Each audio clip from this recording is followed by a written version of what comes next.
In this video, I'm going to tell you about one of the most awkward conversations of my life. I call it the networking nightmare.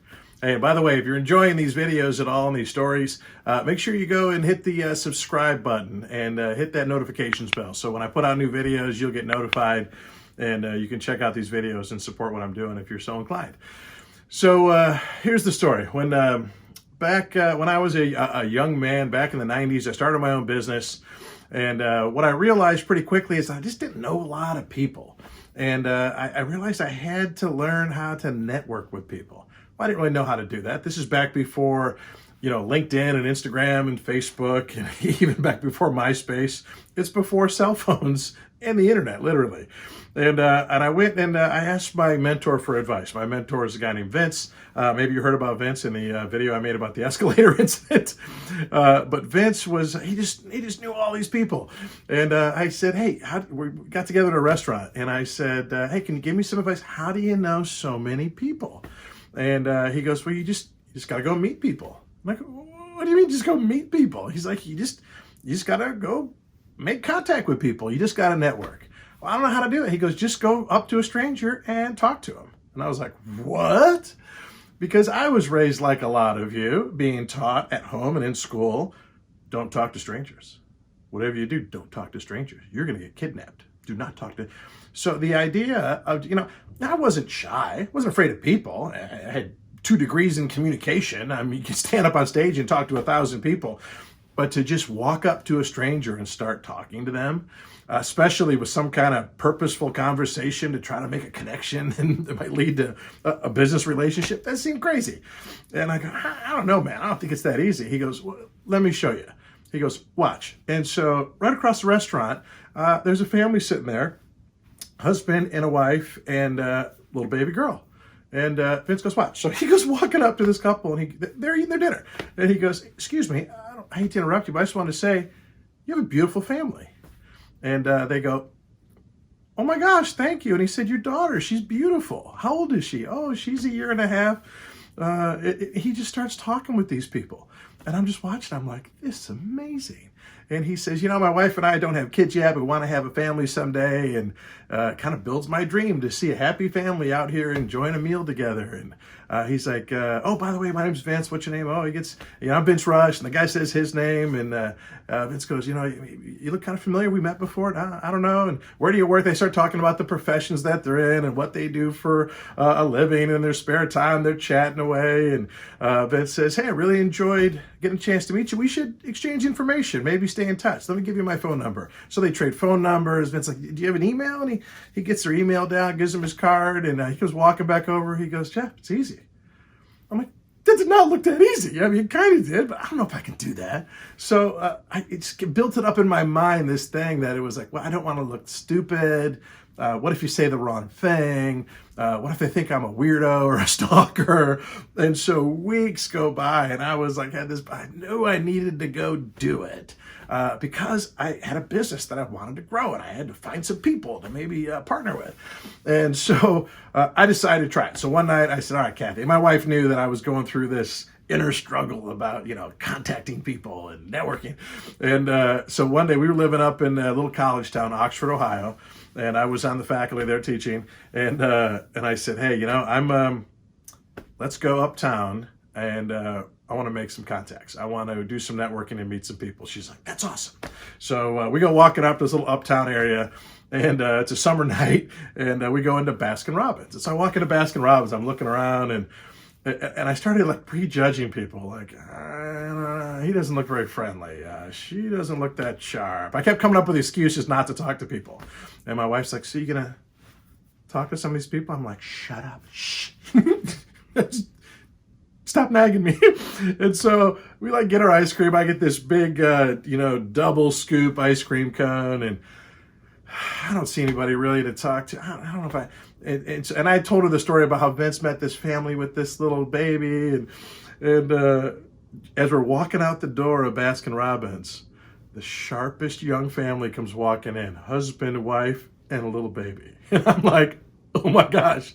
And Kathy's like, hey, and I'm like, don't make me look like a weirdo. Don't act weird. Wait outside. I want her to see this. This is my first attempt in networking and talking with a stranger, which, I come to think about it, I've been talking to strangers my whole life, but I built it up in my mind to be this really daunting thing. So I'm like, well, how am I gonna break the ice with these couples? So I go and I get in line behind them. Now, never mind, I already got my ice cream. So this looks weird. And I'm standing there and I'm trying to think, like, okay, what do hello, mister. That didn't seem like a good way to, I'm trying to think of something to say. And I remembered how Vince met that family at the restaurant. And so I just say, I go, she's beautiful. And the guy turns around and goes, what? Excuse me? I go, she's beautiful. He goes, who's beautiful? I go, your daughter. He goes, it's a boy. I'm like, oh, of course it is. And a very handsome boy. And my ice cream is starting to melt a little bit. And so this guy's looking at me like, oh, what kind of a psycho is in line behind us? But I'm still determined. I'm gonna network. And so I go, awesome. I go, so you guys from around here? And he goes, yeah. It's probably why we eat ice cream here. It's because we're from around here. I go, oh, okay. Look at my ice cream. I go, hey, where do you work? He goes, oh, I work at Square D. It's a factory just outside of town. I'm like, oh, awesome. Awesome. Good stuff. What do you do there? He's like, I just work there. I'm like, oh, okay. Awesome. And I look out the window. My wife is like pressed up against the glass watching me. And she's like, you can do it. I'm like, shut up. You weirdo. You're going to blow us for me. Bad enough that I was the weirdo during this conversation.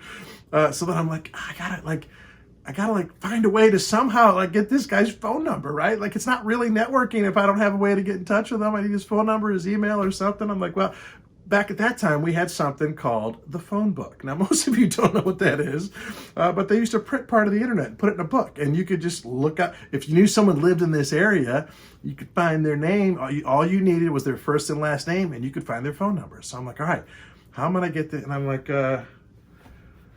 I go, hey, what's your baby's name?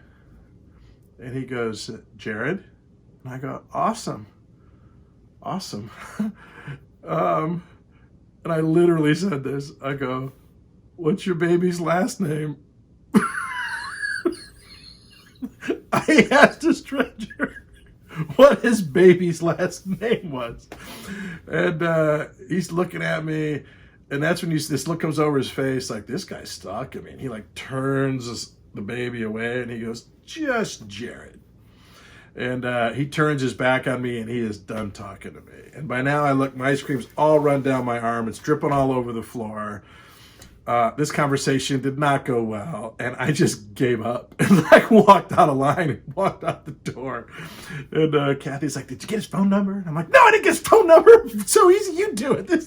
And I was just crushed. I was like, I don't think I have what it takes to own a business if I can't even talk to... I was borderline depressed over the whole thing. And we started walking back to our little one-bedroom apartment. And I said, you know what? That's probably the worst networking conversation anyone's ever had. That guy's gotta be close to calling 911. He's gonna go to the police sketch artist and draw a picture of me to put up in the post office. And I'm like, that was really bad. That was really bad. Probably the worst anyone's ever done. But I said, but if I learn from the mistakes, I bet it's better next time. And then I bet it's better next time. And if that's as bad as it gets and I can have a successful business someday, well, it's not so bad. And so over time, I did get better at talking to people. And now that's one of the skills that I've developed is the ability to be friendly and strike up a conversation. And I've met some of the most amazing people on airplanes and airports and at the mall and at sporting events and just putting myself out there, being nice to people. That's how I've met some of my very closest friends in the whole world, are just strangers that I had the courage to talk to. If you want to call it courage, it's really not that much courage. But for me, it was hard to do in the early days. And if you just talk to people and ask them questions. You'll find out some amazing, interesting, fascinating people. And so that's the moral of the story, really, is it's okay to look stupid. It's okay to blow it. As long as you keep working on it and keep improving, you can fail your way to success. And you can really develop, I'm convinced, any skill that you want that's going to benefit your life if you're willing to try, fail, adjust, and try again. So there you go. The networking nightmare. Thank God I don't ever have to go through that again. But whenever I walk into an ice cream shop, especially at Baskin Robbins, I have flashbacks to the melted cone and the early stages of being in business for myself.